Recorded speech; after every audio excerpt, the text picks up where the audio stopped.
Police गाड़ी सहित जेतेबेले जिलापालंकर नाली बत्ती गाड़ी चा दुकान आगे अटकिला देखिकी तो थरिबाकू लागिले चा दुकानी।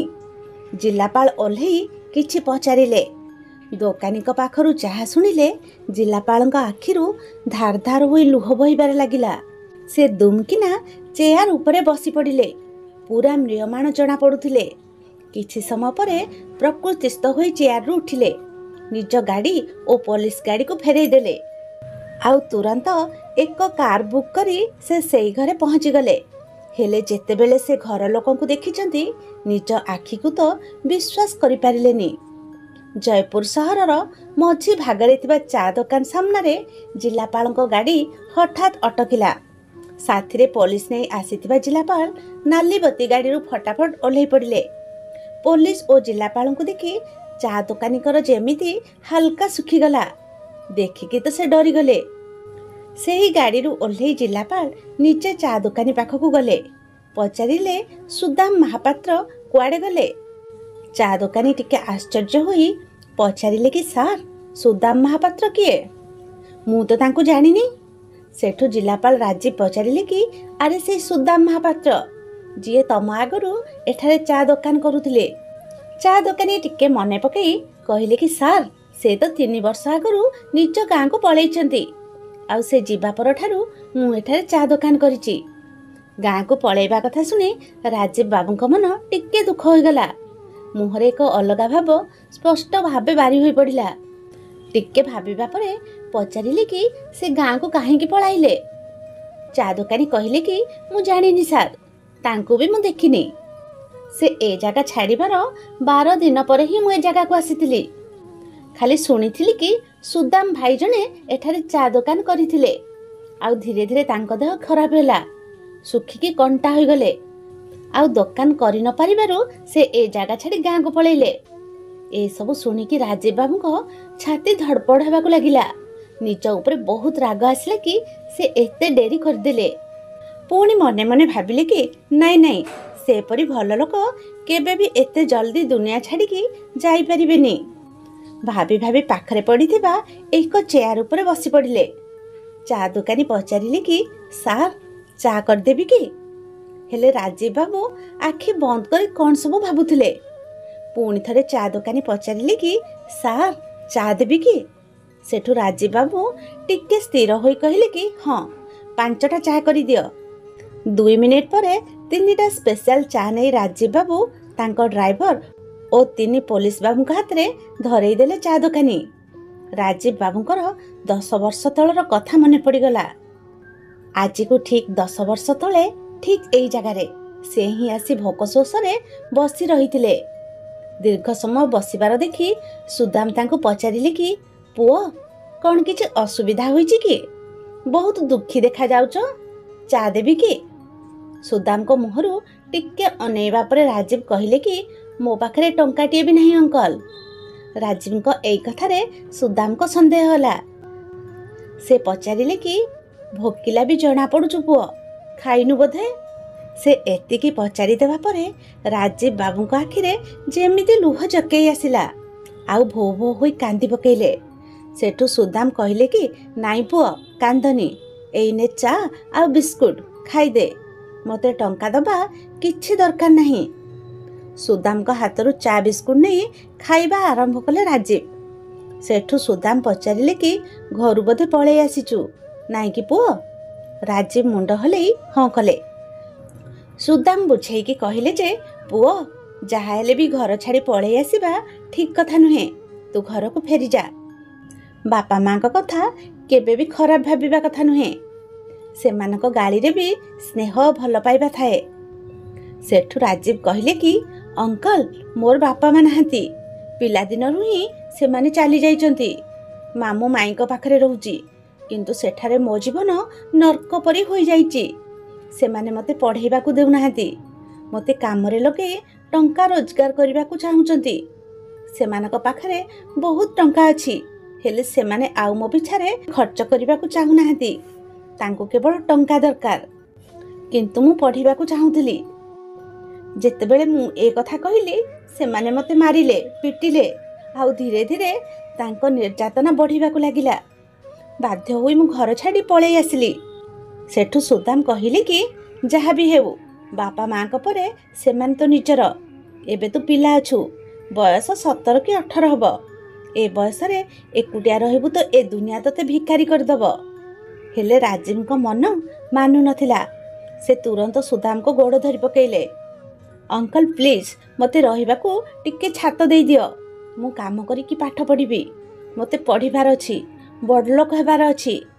ରାଜୀବଙ୍କ ଦୃଢ଼ୋକ୍ତି ଦେଖି ସୁଦାମ କହିଲେ କି ଠିକ୍ ଅଛି, ତୁ ମୋ ସାଥିରେ ରହିବୁ। ମୁଁ ପାଖରେ ଗୋଟିଏ ଭଡ଼ା ଘରେ ଏକୁଟିଆ ରହୁଛି। ମୋ ପିଲାମାନେ ଗାଁରେ ରହୁଛନ୍ତି। ଏତିକି ଶୁଣି ରାଜୀବ ଖୁସି ହୋଇଗଲା। ସୁଦାମଙ୍କ ନିକଟରେ ସେ କୃତ୍ୟ ହୋଇଗଲା। ସୁଦାମ ତାଙ୍କୁ ନେଇ ଘରେ ରଖିଲେ। 3 ବର୍ଷ ଯାଏ ସେ ସେଠାରେ ରହିଲେ। ଆଖପାଖ ପିଲାଙ୍କୁ ଟ୍ୟୁସନ୍ କରି ନିଜ ଗୁଜରାଣ ମେଣ୍ଟାଉଥିଲେ। ଖାଲି ପଢ଼ିବା ପାଇଁ ଟଙ୍କା ହୋଇଯାଉଥିବା ବେଳେ ଖାଇବା ପାଇଁ ପର୍ଯ୍ୟାପ୍ତ ହେଉନଥିଲା। ତଥାପି ସୁଦାମ ତାଙ୍କୁ ଘରେ ରଖି ବିଏସ୍ସି ପଢ଼େଇଲେ। ଆଉ ବିଏସ୍ସି ପରେ ଆଇଏଏସ୍ ପାଇଁ ପ୍ରସ୍ତୁତ ପାଇଁ ଦିଲ୍ଲୀ ପଳେଇଲେ। ସୁଦାମ ତାଙ୍କୁ ନିଜେ ଦିଲ୍ଲୀ ପଠାଇଥିଲେ। ଫଳରେ ରାଜୀବ ତାଙ୍କ ସ୍ୱପ୍ନ ପୂରଣ କରିପାରିବେ। ଓଡ଼ିଶାରେ ଆଇଏଏସ୍ ପ୍ରସ୍ତୁତି ପାଇଁ ପର୍ଯ୍ୟାପ୍ତ ସୁଯୋଗ ନଥିବାରୁ ସେ ଦିଲ୍ଲୀରେ ରହୁଥିବା ଜଣେ ଚିହ୍ନା ଲୋକଙ୍କ ପାଖକୁ ରାଜୀବଙ୍କୁ ପଠାଇଥିଲେ। ଆଉ କହିଥିଲେ କି ସେ ତୋ ପାଇଁ କିଛି କାମ ଯୋଗାଡ଼ କରିଦେବେ। ଆଉ ତୁ କାମ କରି ପ୍ରସ୍ତୁତି ବି ଜାରି ରଖିବୁ।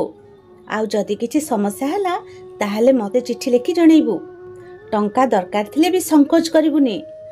ମନେ ରଖ, ତୁ ବଡ଼ ଲୋକ ହେଇକି ହିଁ ଫେରିବୁ। ପୁଣି ରାଜୀବ ଦିଲ୍ଲୀ ପଳେଇଲେ। 5 ବର୍ଷର ହାଡ଼ଭଙ୍ଗା ପରିଶ୍ରମ ପରେ ରାଜୀବ ବହୁତ ଭଲ ର୍ୟାଙ୍କରେ ଆଇଏଏସ୍ ପାଇଗଲେ। ଏଥିପାଇଁ ସେ ନିଜ ଜିଲ୍ଲାରେ ଚାକିରି ପାଇଗଲେ। ଏବେ ସୁଦାମଙ୍କ ଛଡ଼ା ତାଙ୍କର ଆଉ କିଏ ବି ନଥିଲେ। ସୁଦାମକୁ ସେ ନିଜ ବାପା ପରି ଭାବୁଥିଲେ। କିଛି ମାସ ଟ୍ରେନିଂରେ ପଳେଇଲା। ଆଉ ତାପରେ ସାର୍ ଗ୍ଲାସ୍ଟା ନେଇଯିବି କି? ଚା ଦୋକାନୀର ଡାକରାରେ ରାଜୀବ ବାବୁଙ୍କ ତନ୍ଦ୍ରା ଭଙ୍ଗ ହେଲା। ଚା ଗ୍ଲାସ୍ ଦେଇ ସେଠାରେ ବସି ରହିଲେ।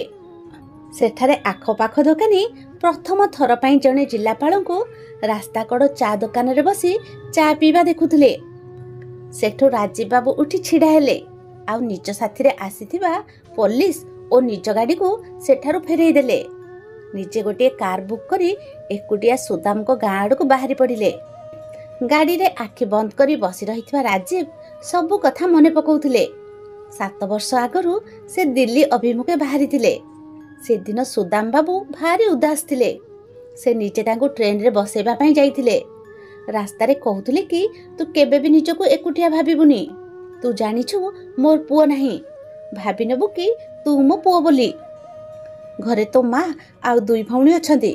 ସେମାନେ ତୋ ବିଷୟରେ ସବୁ ଜାଣିଛନ୍ତି। ତୋତେ ଦେଖିବା ପାଇଁ ସେମାନେ ଅନେଇ ବସିଛନ୍ତି। 2 ଭଉଣୀ ସୀମା 15 ବର୍ଷର ଆଉ ରୀନା 12 ବର୍ଷର। ସେମାନେ ତୋତେ ରାକ୍ଷୀ ବାନ୍ଧିବା ପାଇଁ ଅପେକ୍ଷା କରିଛନ୍ତି। ଆଉ ତୁ ଯେ ମୋ ସାଥିରେ ଏତେ ଦିନ ଥିଲୁ ଆଉ ଗାଁକୁ ବି ଗଲୁନି। ହେଲେ ରାଜୀବ ଉତ୍ତରରେ ଏତିକି କହିଲେ କି ଅଙ୍କଲ ମୁଁ ପ୍ରତିଶ୍ରୁତି ଦେଉଛି, ମୁଁ ସଫଳ ହେଇକି ଫେରିବି। ଆଉ ସେଦିନ ମୋ ମାଆଙ୍କୁ ଭେଟିବି। ଆଉ ମୋ ଭଉଣୀଙ୍କ ହାତରୁ ବି ରାକ୍ଷୀ ବାନ୍ଧିବି। ତାଙ୍କୁ କହିଦେବ କି ଦିନେ ମୁଁ ନିଶ୍ଚୟ ବଡ଼ ଅଫିସର ହୋଇ ଫେରିବି। ଏତିକି କହି ସେ ଟ୍ରେନରେ ବସିଗଲେ। ଟ୍ରେନ୍ ଚାଲିଥିଲା। ଆଉ ସୁଦାମ ବି ଟ୍ରେନ୍ ସାଥିରେ କିଛି ବାଟ ଯାଏ ଦୌଡ଼ି ଦୌଡ଼ି ଯାଉଥିଲେ। ପିଲାଦିନରୁ ନିଜ ବାପା ମାଆଙ୍କୁ ହରେଇଥିବା ରାଜୀବ ଆଜି ସୁଦାମଙ୍କ ଆଖିରେ ଲୁହ ଦେଖି ବାପାର ହୃଦୟକୁ ବୁଝିପାରିଥିଲେ।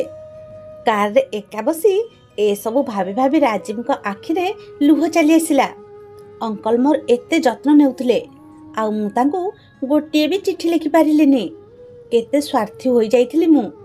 ବଡ଼ ଲୋକ ହେବା ଚକ୍କରରେ ଅନ୍ଧ ହୋଇଗଲି। ରାଜୀବ ସୁଦାମଙ୍କ ଘରକୁ କେବେ ବି ଯାଇନଥିଲେ, କିନ୍ତୁ ତାଙ୍କ ଗାଁ ନାଁ ଭଲ ଭାବରେ ମନେ ରଖିଥିଲେ। 1.5 ଘଣ୍ଟା ପରେ ସେ ସେଇ ଗାଁରେ ପହଞ୍ଚିଗଲେ। ଆଉ ଲୋକଙ୍କୁ ପଚାରି ପଚାରି ସେ ସୁଦାମଙ୍କ ଘରେ ପହଞ୍ଚିଗଲେ। ବାହାରୁ ଦେଖିବା ବେଳକୁ ନୂଆଣିଆ ଚାଳ ଘର। ଘରକୁ ପଶିବା ପରେ ଦେଖିଲେ କି ଘରେ ମାତ୍ର 2 ବଖରା। ସାଇଟ୍ରେ ଗୋରୁ ଗୁହାଳ। ସେତେବେଳକୁ ସନ୍ଧ୍ୟା ହୋଇଯାଇଥିଲା। ସୁଦାମଙ୍କ ସ୍ତ୍ରୀ କ୍ଷୀର ଦୁହୁଁଥିଲେ। ବଡ଼ ଝିଅ ବାସନ ମାଜୁଥିଲେ। ଆଉ ସାନ ଝିଅ ବାରଣ୍ଡାରେ ବସି ପରିବା କାଟୁଥିଲେ। ଯେତେବେଳେ ସେ ଘର ଭିତରେ ପଶିଲେ 2 ଝିଅ ଦେଖିକି ଛିଡ଼ା ହୋଇଗଲେ। ଆଉ ଆଶ୍ଚର୍ଯ୍ୟ ହୋଇ ରାଜୀବଙ୍କୁ ଅନେଇ ରହିଲେ। ସେ ଯାଇ ବାରଣ୍ଡାରେ ପଡ଼ିଥିବା ଖଟରେ ବସି ପଡ଼ିଲେ। ଆଉ ପଚାରିଲେ କି ସୁଦାମ ଅଙ୍କଲ କାହାନ୍ତି? ସୀମା ଟିକେ ଆଶ୍ଚର୍ଯ୍ୟ ହୋଇଗଲା। ଆଉ କିଛି ସମୟ ଚୁପ୍ ରହିବା ପରେ କହିଲେ କି ବାପା ଚାଲିଯିବାଟା 3 ବର୍ଷ ହୋଇଗଲାଣି। ଶୁଣିକି ତ ରାଜୀବଙ୍କୁ ଯେମିତି ଝଟକା ଲାଗିଲା। ତୁରନ୍ତ ଖଟରୁ ଉଠି ପଡ଼ିଲେ। ମୁହଁ ଯେମିତି କାନ୍ଦ କାନ୍ଦ ହୋଇଗଲା। ଆଖିରୁ ଲୁହ ବାହାରି ଆସିଲା। କଣ୍ଠ ଓଦା ହୋଇଗଲା। ଭାବିଲେ ଯାହା ଭାବିଥିଲି ସେଇଟା ହିଁ ହେଲା। ରାଜୀବଙ୍କ ସ୍ୱପ୍ନ ପୂରଣ ହେବା ପରେ ସବୁଠୁ ଅଧିକ ଖୁସି ହେବା ଲୋକ ଆଜି ଏ ଦୁନିଆରେ ନଥିଲେ। ରୀମା ଦୌଡ଼ିକି ରୁମ୍ରୁ ଏକ ଫଟୋ ନେଇ ଆସିଲେ, ଯେଉଁଥିରେ ରାଜୀବ ଆଉ ସୁଦାମ ଏକାଠି ଛିଡ଼ା ହୋଇଥିଲେ। ଆଉ ସେ କେତେବେଳେ ଫଟୋକୁ ଦେଖୁଥିଲେ ତ ଆଉ କେତେବେଳେ ରାଜୀବଙ୍କ ଆଡ଼କୁ ଅନାଉଥିଲେ। ଆଉ ଟିକେ ସମୟ ପରେ ଜୋରରେ ଚିଲେଇବାକୁ ଲାଗିଲେ କି ମା ଦେଖ, ରାଜୀବ ଭାଇ ଆସିଛନ୍ତି। ଭାଇ ଡାକ ଶୁଣି ରାଜୀବ ଯେମିତି ଭାବପ୍ରବଣ ହୋଇପଡ଼ିଲେ। ଆଖି ଛଳଛଳ ହୋଇଗଲା। ସେ ହାତ ଖୋଲି ଛିଡ଼ା ହୋଇଗଲେ, ଯେମିତି ଭଉଣୀକି କହୁଥିଲେ କି ଆ ମୋ ପାଖକୁ ଆ। ସେ ସେମାନଙ୍କ ପାଇଁ ଜଣେ ଅଜଣା ଲୋକ ଥିଲେ, କିନ୍ତୁ ସମ୍ପର୍କରେ ଭାଇ ଭଉଣୀ ଥିଲେ। ଦୁନିଆର ସବୁଠୁ ପବିତ୍ର ସମ୍ପର୍କ। ରାଜୀବ ବାବୁ ଏ ଦୁନିଆରେ ଏକା ମଣିଷ ଥିଲେ। ରାଜୀବ ଡାକିବା ପରେ ଦୁଇ ଭଉଣୀ ଦୌଡ଼ି ଆସି ଭାଇକୁ କୁଣ୍ଢେଇ ଧରିଲେ। ମା ବି ଦୌଡ଼ିକି ପଳେଇ ଆସିଲେ। ଆଉ ରାଜୀବ ମାଙ୍କ ଗୋଡ଼ ଛୁଇଁ ନମସ୍କାର କଲେ।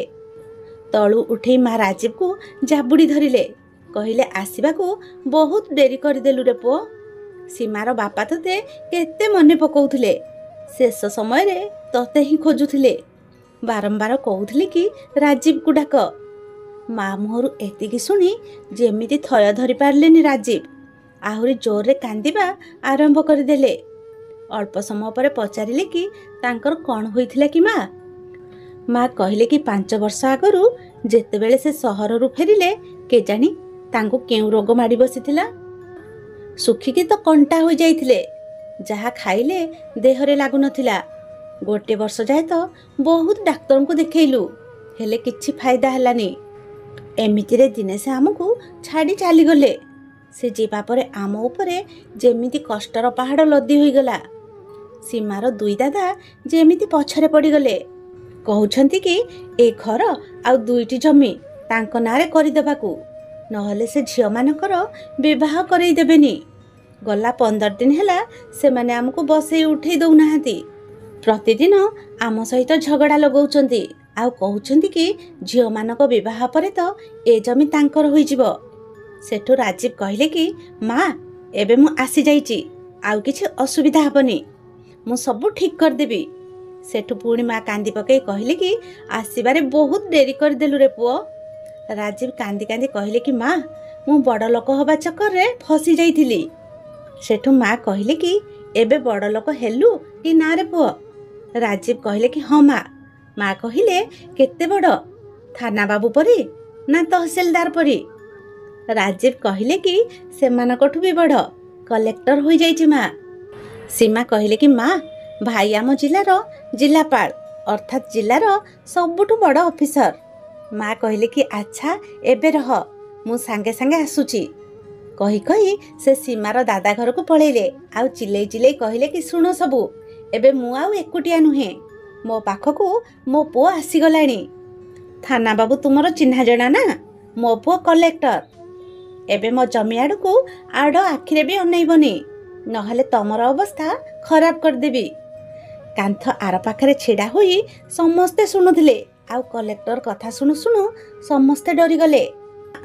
ସେଠୁ ରାଜୀବ ଯାହା ବି ପ୍ରଥମ ଦରମା ଉଠେଇଥିଲେ ସବୁ ମାଙ୍କ ଗୋଡ଼ ତଳେ ରଖିଦେଲେ। ଆଉ କିଛି ସମୟ ପରେ ସେ ସେଠାରୁ ଚାଲିଗଲେ। ଆଉ ପ୍ରତି ସପ୍ତାହରେ ସେ ଛୁଟି ଦିନରେ ସେଠାକୁ ଆସି ପୁଅର କର୍ତ୍ତବ୍ୟ ପାଳନ କରୁଥିଲେ। ଏବେ ଆଉ ସେ ପରିବାରରେ କିଛି ବି ସମସ୍ୟା ନାହିଁ। କିଛି ଦିନ ପରେ 2 ଭଉଣୀଙ୍କର ଧୁମଧାମରେ ବିବାହ କରାଇଲେ। ଆଉ ବିବାହ ପରେ ସେ ମାଙ୍କୁ ନିଜ ପାଖକୁ ନେଇଗଲେ। ଆଉ ଏବେ ମା ପୁଅ ଖୁସି ଖୁସିରେ ଜିଲ୍ଲାପାଳଙ୍କ ବାସଭବନରେ ଆରାମରେ ଦିନ କାଟୁଛନ୍ତି। ଏବେ ରାଜୀବଙ୍କ ପାଇଁ ମା ଗୋଟିଏ ସୁନ୍ଦର ଆଉ ସୁନାନାକି ବୋହୂ ଖୋଜିବାରେ ଲାଗିଛନ୍ତି। ତ କାହାଣୀଟି ଏତିକି ଥିଲା। ରହୁଛି।